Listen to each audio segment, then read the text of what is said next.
All right, talking about the body fluid compartments. First of all, we'll study what is total body water. Total body water जो है वो entire body के water को कहते हैं, and this is 60% of the total body weight. ठीक है. अब ये total body water is further divided into two. एक जो कि सेल के अंदर होगा which is intracellular fluid, और एक जो कि सेल के बाहर होगा which is extracellular fluid. अब जो इंट्रासेलुलर फ्लूइड होता है वो 2/3 होता है टोटल बॉडी वाटर के, ज्यादा स्पेस ऑक्यूपाई करता है, whereas जो एक्स्ट्रा सेलुलर फ्लूइड होता है वो 1/3 होता है टोटल बॉडी वाटर के, and it occupies less space. Now this extracellular fluid is further divided into two. One is interstitial fluid and one is plasma fluid. Interstitial fluid जो होता है वो 3/4 होता है of ECF, as you can see here, whereas plasma fluid सबसे कम space occupy करता है, that is only 1/4 of the ECF, as you can see here in this diagram. So total body water is 60% of your body weight, which is further divided into ICF and ECF. ICF is 2/3 of TBW, ECF 1/3 होता है total body water के, और ECF मजीद दो में divided होता है, interstitial fluid and then plasma fluid. Interstitial fluid ज्यादा space occupy करता है, plasma fluid less space occupy करता है. Now, if we move forward towards its composition, what we study is कि दोनों ECF और ICF के अंदर होते हैं कुछ ions. ठीक है जी, कुछ ions होते हैं ECF में भी और ICF में भी. ठीक है. अब जो पॉजिटिवली चार्ज आयंस होंगे उन्हें हम कहेंगे कैट आयंस, जो नेगेटिवली चार्ज आयंस होंगे उन्हें हम कहेंगे एन आयंस, राइट. अब ECF के अंदर जो मेजर कैट आयन होता है, दैट इज पॉजिटिवली चार्ज होता है, वो होता है सोडियम, राइट. वेयरएज उसके अंदर जो मेजर एन आयन होता है वो होता है क्लोराइड और बाइकार्बोनेट्स. सिमिलरली ICF की बात करें तो ICF के अंदर जो मेजर कैट आयन है या मेजर पॉजिटिव आयन है वो होता है पोटेशियम या फिर मैग्नीशियम, वेयरएज जो मेजर एन आयंस होते हैं ICF के अंदर वो होते हैं ऑर्गेनिक सल्फेट्स, करेक्ट. अच्छा, अब जब हमने ECF की बात की, ये जो है वो ओवरऑल जो है कैटायंस और एनायंस थे, लेकिन सिंस हमने कहा था कि ECF is composed of both interstitial fluid and it is also composed of plasma fluid, जो मेजर कॉन्स्टिट्यूएंट जो प्लाज्मा फ्लूइड का होता है वो होता है प्रोटीन्स, और you can say plasma proteins. So this is the overall composition of ECF and ICF. ECF में मेजर कैटायन सोडियम होंगे और मेजर एनायन क्लोराइड और बाइकार्बोनेट होंगे, और प्लाज्मा फ्लूइड के अंदर प्रोटीन्स मेजर होंगे प्रेजेंट. सिमिलरली ICF के अंदर major cations will be potassium and then magnesium, और उसका जो मेजर एनायंस होता है वो ऑर्गेनिक फॉस्फेट्स होते हैं, right. Now moving forward towards measurement of fluid volumes. अभी जो सारे हमारी बॉडी के अंदर फ्लूइड्स मौजूद होते हैं उन्हें मेजर कैसे किया जाता है? इन्हें मेजर हम करते हैं बाय मींस ऑफ डाइल्यूशनल मेथड के जरिए. मतलब कि हम कोई एक ऐसा सब्सटेंस डालेंगे बॉडी के अंदर जो कि स्पेसिफिक होगा उस स्पेसिफिक किस्म के बॉडी फ्लूइड के लिए, और वो उसे डिटेक्ट कर देगा. फॉर एग्जाम्पल, अगर हम लोग स्टार्ट करें टोटल बॉडी वाटर से, उसका जो एक मेजर मार्कर होता है या इंडिकेटर होता है वो है ट्राइट्रेटेड वाटर. ठीक है, दूसरे भी होते हैं, एंटीपायरिन भी होता है, लेकिन tritiated water is the major one. अब क्या होगा कि जब हम किसी पर्सन में ट्राइट्रेटेड वाटर को इंजेक्ट करेंगे तो वो उन तमाम जगहों पर स्प्रेड हो जाएगा जहां पे पानी मौजूद है. तो इस तरह से हमें जो है टोटल बॉडी वाटर की कॉम्पोजिशन पता चल जाएगी. सिमिलरली अगर हम ECF की बात करें, ECF can also be measured by बहुत सारी चीजें होती है. थायोसल्फेट होता है, इन्यूलिन होता है, एक इसमें और चीज होती है which is mannitol, which is very important. अब मैनिटोल किस तरह से ECF को जो है डिटेक्ट करेगा? ये होता है एक लार्जर मॉलिक्यूल, ये प्लाज्मा मेम्ब्रेन को क्रॉस नहीं कर पाता, सही जी, इसलिए ये अंदर तो सेल के जा नहीं पाएगा. इसीलिए ये सिर्फ वहां पे जाएगा जहां पे आपके पास ECF या एक्स्ट्रासेलुलर फ्लूइड मौजूद है, या आप कह सकते हो कि ये सिर्फ सेल के बाहर ही पानी को डिटेक्ट करेगा. तो इवेंचुअली जो सेल के बाहर पानी होता है वो ECF होता है. तो इस तरह से हमें ECF की कॉम्पोजिशन पता चल जाएगी। करेक्ट। नाउ अगर हम बात ICF की करें, सिंस वी सेड के मैनिटोल लार्जर मॉलिक्यूल है और बहुत सारे हमारी बॉडी के molecules are quite larger which cannot नॉट क्रॉस प्लाज्मा मेम्ब्रेन, तो वो इंट्रासेलुलर फ्लूइड को कैसे डिटेक्ट करेगा? तो ICF को हम जो है डिटेक्ट एक फॉर्मूला के तहत करते हैं। हम क्या करते हैं कि हम टोटल बॉडी वाटर में से ECF को माइनस कर लेते हैं, जिसकी वजह से हमें आंसर में ICF पता चल जाता है। Correct. This is how we detect ICF। Now moving forward to other methods या other body fluids, अब हमारे पास आता है इंटरस्टिशियल फ्लूइड और प्लाज्मा फ्लूइड। प्लाज्मा फ्लूइड को आप डिटेक्ट करते हो बाय इवेंस ब्लू डाई के जरिए। इवेंस ब्लू डाई कैसे डिटेक्ट करता है प्लाज्मा फ्लूइड को? ये बेसिकली बाइंड कर सकता है प्रोटीन्स के साथ। ये जाके बाइंड करता है प्लाज्मा प्रोटीन एल्ब्यूमिन के साथ, which is the major plasma protein. अब जब वो एल्ब्यूमिन के साथ बाइंड हो जाएगा तो वो उसी जगह का पानी बताएगा जो प्रोटीन्स के आसपास है। So we will detect the plasma fluid, right. Lastly अगर हम इंटरस्टिशियल फ्लूइड की बात करें, अगेन इंटरस्टिशियल फ्लूइड को हम लोग एक फॉर्मूला के तहत जो है वो चेक करते हैं, that is we will always subtract plasma fluid from ECF। तो हमें आंसर में क्या पता चल जाएगा? इंटरस्टिशियल फ्लूइड पता चल जाएगा। This is how we detect all the different body fluids. That is total body water के लिए जो है हम लोग करते हैं ट्राइट्रेटेड वाटर को, उसके अलावा एंटीपायरिन को भी यूज कर सकते हैं। ECF के लिए we have major mannitol, inulin, thiosulphate. ICF को हम फॉर्मूला की वजह से करते हैं डिटेक्ट कि हम टोटल बॉडी में से एक्स्ट्रा सेलुलर फ्लूइड को जो है सब्ट्रैक्ट कर देते हैं। प्लाज्मा फ्लूइड को हम इवेंस ब्लू से करते हैं because it can bind to albumin.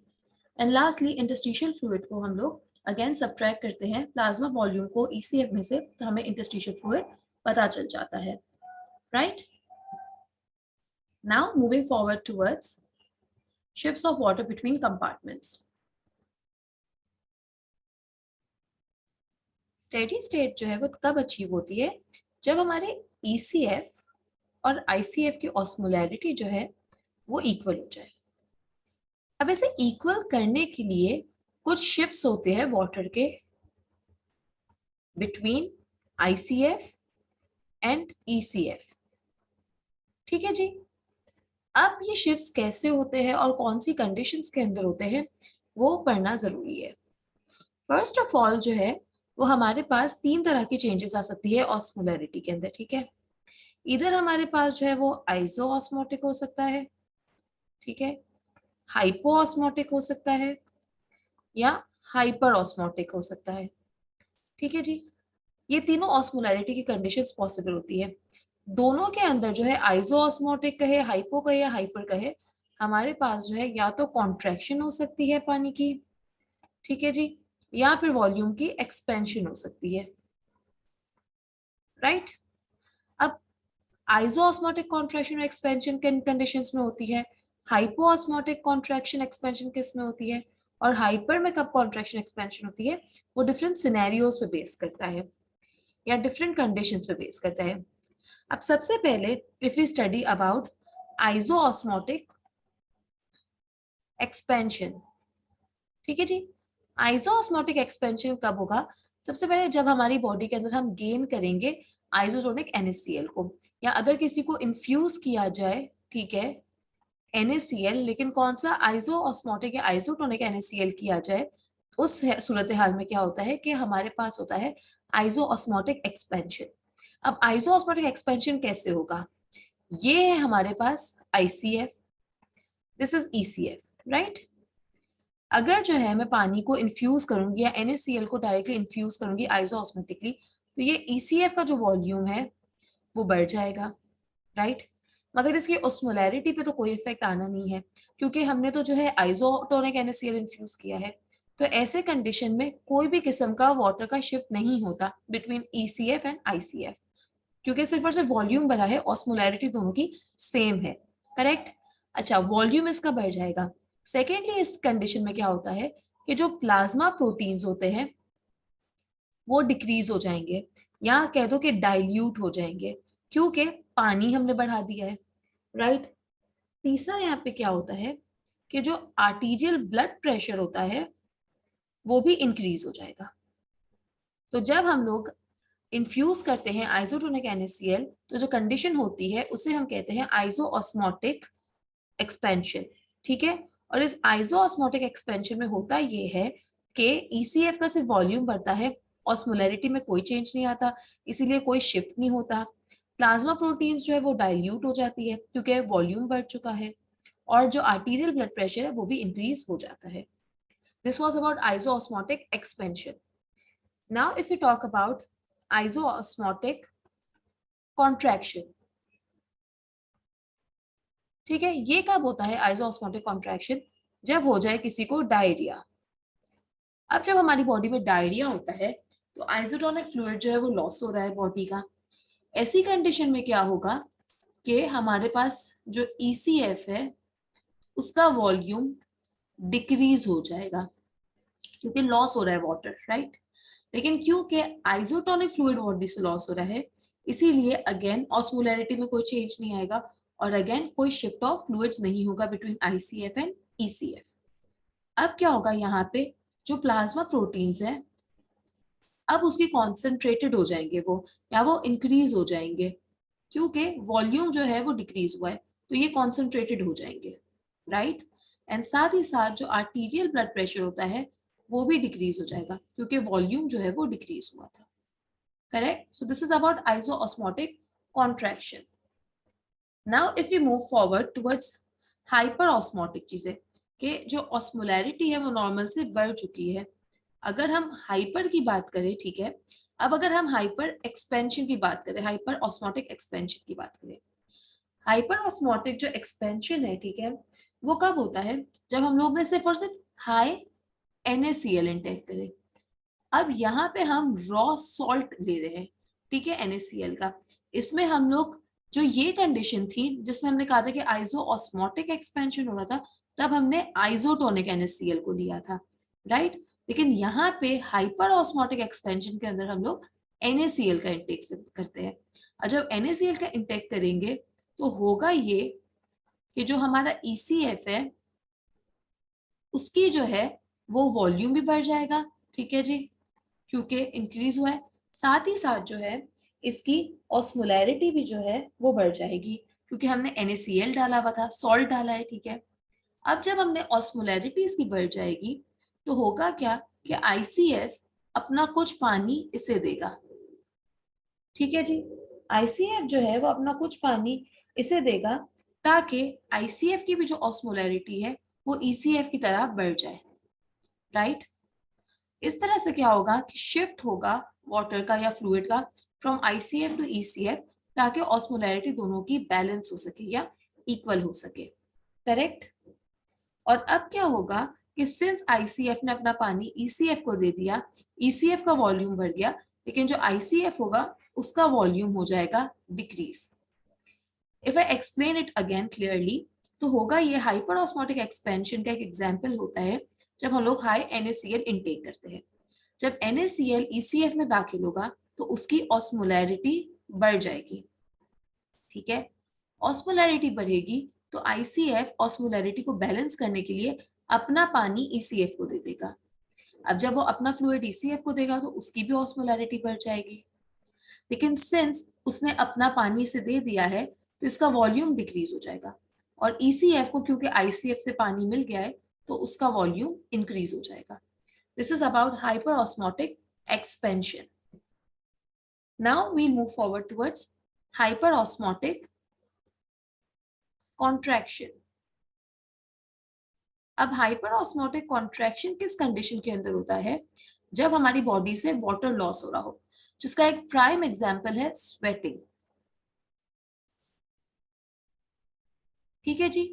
अच्छा, अब होता ये है आपके पास कि जब भी हमारी बॉडी में स्वेटिंग होती है ना, तो हमारी बॉडी से जो है वो वाटर लॉस होता है, लेकिन आयन लॉस नहीं होते, ठीक है जी। हमारी बॉडी में जब भी स्वेटिंग होगी तो पानी तो लॉस होता जाएगा मगर आयंस लॉस नहीं होते, वो वहीं के वहीं मौजूद रहते हैं।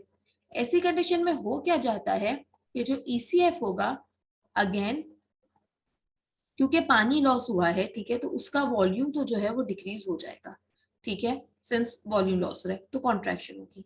लेकिन क्योंकि आयंस रिटेन रह रहे हैं तो उसकी ऑस्मोलैरिटी जो है वो बढ़ जाएगी। ठीक है जी। अब सिर्फ उसकी ऑस्मोलैरिटी जो है वो बढ़ी हुई है, तो अब क्या होगा कि ECF क्या करेगा ऐसी कंडीशन के अंदर कि वो जो ICF होगा बेसिकली वो अपने अंदर अगेन इसको पानी शिफ्ट कराएगा। अब ICF अगेन पानी शिफ्ट करेगा ताकि इसकी भी ऑस्मोलैरिटी बढ़ जाए, और अगेन ICF का क्या होगा, वॉल्यूम जो है वो डिक्रीज हो जाएगा। अंडरस्टैंडेबल कि जब स्वेटिंग होती है तो क्या होता है कि वाटर लॉस होता है, आयंस रिटेन रहते हैं। वाटर लॉस हुआ तो वॉल्यूम लॉस हो गया, वॉल्यूम डिक्रीज हो गया, लेकिन आयंस रिटेन है तो ऑस्मोलैरिटी बढ़ गई। ऑस्मोलैरिटी को बैलेंस करने के लिए ICF ने अगेन अपना पानी दिया, किसे, ECF को। और जब उसने अपना पानी ECF को दिया तो क्या हुआ कि उसका जो वॉल्यूम है वो अगेन डिक्रीज हो गया, और उसकी जो ऑस्मोलैरिटी है वो क्या हुई, बढ़ गई। ठीक है जी। Now we will move forward towards hypoosmotic conditions. ठीक है। अब हमारे पास जो तीसरी ऑस्मोलैरिटी की कंडीशन होती है वो होती है हाइपोऑस्मोटिक कंडीशन। अब अगर हाइपोऑस्मोटिक एक्सपेंशन की बात करें, इसका एक प्राइम एग्जांपल होता है SIADH, syndrome of inappropriate anti diuretic hormone. इस कंडीशन में होता क्या है कि बॉडी के अंदर वाटर रिटेन रह जाता है। ठीक है, वाटर जो है यहाँ पे रिटेन रह जाएगा। जब वाटर रिटेन रह जाएगा तो होगा क्या कि हमारे पास जो ECF है उसका जो है वॉल्यूम बढ़ावा रहेगा, इसीलिए हम टर्म देंगे एक्सपेंशन। लेकिन सिंस वाटर रिटेन्ड है तो नेचुरली जो है ऑस्मोलैरिटी खुद से डिक्रीज होना स्टार्ट हो जाएगी। ठीक है जी। अब ऑस्मोलैरिटी जो है वो डिक्रीज होना स्टार्ट हो जाएगी। ठीक है, तो इसलिए हम इसका नाम देंगे हाइपोऑस्मोटिक। अब इस कंडीशन में क्या होगा कि वाटर का शिफ्ट होगा फ्रॉम ECF टू ICF। ठीक है, क्योंकि अब ECF को ICF को पानी देगा ताकि इसकी भी ऑस्मोलैरिटी डिक्रीज हो जाए, ताकि इन दोनों की ऑस्मोलैरिटी जो है वो इक्वल हो और ये लोग स्टेडी स्टेट में आ जाए। अब जब ECF ने अपना पानी ICF को दिया हुआ है ताकि उसकी ऑस्मोलैरिटी डिक्रीज हो जाए, तो अब ICF का जो वॉल्यूम होगा वो इस कंडीशन के अंदर इंक्रीज हो जाएगा। Correct. So this is hypoosmotic expansion, जिसका एग्जांपल SIADH होता है। वाटर रिटेन्ड होता है इस कंडीशन के अंदर, ECF का वॉल्यूम बढ़ा हुआ है तो नेचुरली ऑस्मोलैरिटी कम हो जाएगी। वो बैलेंस करने के लिए अपना पानी इधर देगा, इसकी भी ऑस्मोलैरिटी कम हो जाए, लेकिन सिंस इसने पानी दिया हुआ है तो ICF का वॉल्यूम इंक्रीज हो जाएगा। Now we'll move forward towards the last condition जो होती है इन ऑस्मोलैरिटी के अंदर। ठीक है, जो कि है हाइपोऑस्मोटिक कॉन्ट्रैक्शन। ठीक है जी। इसका एग्जाम्पल क्या है, एड्रीनल इनसफिशिएंसी। अब एड्रीनल इनसफिशिएंसी है, ठीक है, एड्रीनल सफिशिएंसी में क्या होता है, एल्डोस्टेरॉन जो है उसकी कमी हो जाती है। एल्डोस्टेरॉन इंपॉर्टेंट किस लिए था, NaCl की रीएब्सॉर्प्शन के लिए था। ठीक है, अब एल्डोस्टेरॉन ही नहीं होगा तो NaCl की रीएब्सॉर्प्शन ही नहीं होगी। जब एब्सॉर्प्शन नहीं होगी तो नेचुरली क्या होगा कि जो ECF है उसकी ऑस्मोलैरिटी कम हो जाएगी। ठीक है जी।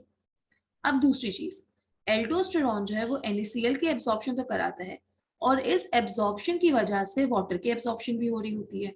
ठीक है, अब जब एल्डोस्टेरॉन की कमी है, NaCl ही एब्सॉर्ब नहीं होगा, ऑस्मोलैरिटी तो कम है, तो साथ ही साथ क्या होगा, वाटर भी नहीं आएगा, तो वॉल्यूम की भी कमी हो जाएगी।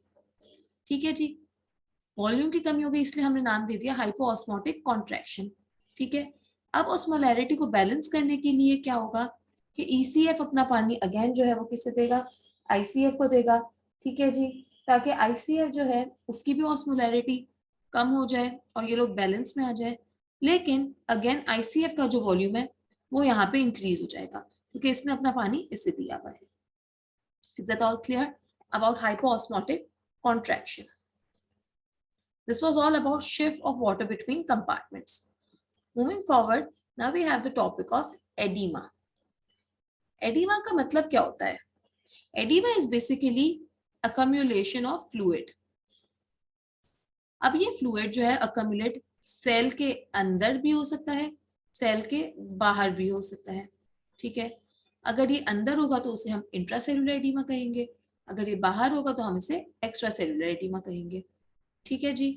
अच्छा, अब अगर हम लोग इंट्रासेल्यूलर की बात करें तो उसके क्या कॉजेज हो सकते हैं? Intracellular oedema can occur first hyponatraemia की वजह से। क्यों? सॉल्ट की कमी हो गई है, ठीक है। जब हमने पीछे ही बताया कि जब आपके पास सॉल्ट की कमी होती है, ठीक है जी, तो क्या होता है कि ECF की ऑस्मोलैरिटी जो है वो गिर जाती है, ठीक है। साथ ही साथ क्या होता है कि ECF की ऑस्मोलैरिटी जब गिरी भी होती है तो वो अपना पानी किसे देता है? ICF को देता है कि तुम भी अपनी ऑस्मोलैरिटी को जो है वो गिरा दो। ऐसे कंडीशन में क्या होता है कि ICF का जो वॉल्यूम होता है वो इंक्रीज हो जाता है, राइट। तो जब वॉल्यूम इंक्रीज हो जाएगा तो क्या होगा कि वो वॉल्यूम अकम्युलेट हो जाएगा और वो क्या कराएगा? एडिमा कराएगा, ठीक है। तो पहला तो इसका रीजन होता है हाइपोनेट्रीमिया। दूसरा रीजन क्या होता है? Depress metabolism. अगर बॉडी का मेटाबॉलिज्म ऑलरेडी डिप्रेस्ड है तो उसके जो ऑर्गेनेलीज होते हैं, ठीक है, उन्हें जो है वो कोई भी किस्म के न्यूट्रिएंट्स या एनर्जी नहीं मिलेगी, ठीक है, to fulfil the plasma membrane की जो है वो इंटीग्रिटी को। और अल्टीमेटली क्या होगा कि पानी जो है वो अंदर अकम्युलेट हो जाएगा और क्या होगा? एडिमा होगा, right. Lastly it can also अकर जब कोई किस्म की इन्फ्लेमेशन हो। इन्फ्लेमेशन में उसके इन्फ्लेमेशन के जो प्राइम आपके सिम्टम्स होते हैं वो क्या होते हैं? Rubor, calor, dolor, tumor, pain etcetera, right. तो इसमें से एक इसका जो ट्यूमर जो सिम्टम होता है, दिस इज बेसिकली स्वेलिंग, ठीक है। स्वेलिंग का क्या मतलब है कि यहाँ पे जो है वो पानी अकम्युलेट होगा और क्या होगा? एडिमा। तो ये रीजंस किसके होते हैं? ICF या इंट्रासेलुलर एडिमा के। या तो सॉल्ट की कमी है, हाइपोनेट्रीमिया, सोडियम की कमी है, मेटाबॉलिज्म डिप्रेस्ड है, न्यूट्रिएंट्स नहीं है, या इन्फ्लेमेशन या कोई इंजरी हुई हुई है, ठीक है जी। Now we move forward towards what? Extra cellular oedema के ऊपर, ठीक है जी। सेल के बाहर जो एडिमा है उसके बारे में। एक तो ये क्लिनिकली ज्यादा कॉमन होता है। क्यों कॉमन होता है? कि इसका सबसे पहला रीजन है कि आपके कोई कैपिलरी डैमेज मौजूद है, ठीक है। अब कैपिलरी जो है वो डैमेज क्यों हो सकती है? It can either occur due to कोई टॉक्सिन की वजह से, कुछ ड्रग्स की वजह से, कोई बर्न की वजह से, ठीक है। ये सारे जो है चीजें कैपिलरी को डैमेज कर सकते हैं। तो इसका पहला तो क्या रीजन हुआ कि कैपिलरी डैमेज है, ठीक है जी। दूसरा इसका रीजन क्या होता है कि किडनी फेलियर है। अब जब किडनी साथ में काम ही नहीं करेगी तो वो क्या करेगी? वो सही से आपके सॉल्यूट्स को प्रोसेस नहीं करेगी, ठीक है। अब जब सॉल्यूट प्रोसेस नहीं होंगे, ठीक है, वाटर की सिक्रीशन या एब्सॉर्प्शन में कमी आएगी, तो अल्टीमेटली क्या होगा कि अकम्युलेशन ऑफ फ्लूइड स्टार्ट हो जाएगा and it will cause oedema, right. अच्छा जी, तीसरा जो इसका रीजन होता है वो होता है कि आपके पास क्या हुआ है? कोई भी एल्डोस्टेरॉन की एक्सिस हो गई है, सही है जी। अब एल्डोस्टेरॉन की जब एक्सिस होगी तो वो एडिमा क्यों कराएगी? जाहिर सी बात है, एल्डोस्टेरॉन एक्सिस में है तो वो क्या करेगा? वो सॉल्ट को ज्यादा एब्जॉर्ब करेगा। जब सॉल्ट ज्यादा एब्जॉर्ब होगा तो ECF जो है उसकी ऑस्मोलैरिटी भी बढ़ जाएगी, ठीक है जी। अब ऑस्मोलैरिटी बढ़ी हुई है तो क्या होगा कि ICF अपना पानी देगा ECF को, ताकि ICF की भी ऑस्मोलैरिटी बढ़ जाए और दोनों इक्वल हो जाए। जब ICF अपना पानी ECF को देगा तो क्या होगा कि उसका वॉल्यूम बढ़ जाएगा और अकम्युलेशन स्टार्ट होगी, which will then cause edema. So these are the reasons of accumulation of fluid and extracellularly, या आप कह दो extracellular edema के ये सारे जो है वो causes होते हैं. This is all about edema.